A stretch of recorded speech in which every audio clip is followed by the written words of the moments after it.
Kasabay na rin dito ang hangad ni Don Fernando na ang korona at setro'y isalin sa haring bago. Datapwat si Doña Maria ay nagkusang magpauna na nagsabing bayaan na si Don Pedro ang magmana. May sarili si Don Juan.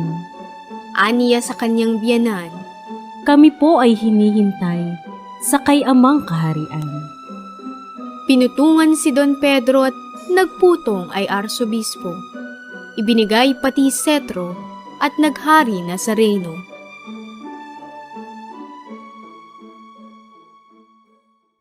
Matapos ang kasayahan, si Doña Maria at Don Juan nagbalik sa kahariang pugad nila ng suyuan.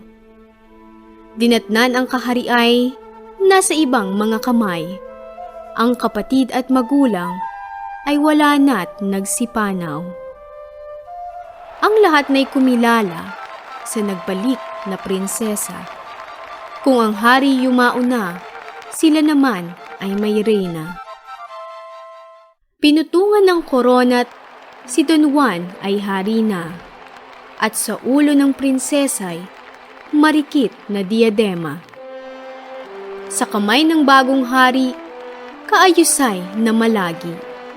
Sinusunod niyang tangi, ang lahat ay walang hindi. Kahari ay napatanyag sa buti ng pamalakad. Kabuhayan ay umunlad, walang taong naghihirap. Mga halimbawang ito'y namana ng mga tao, kaya sila nang yumao, nagluksa ang buong reyno.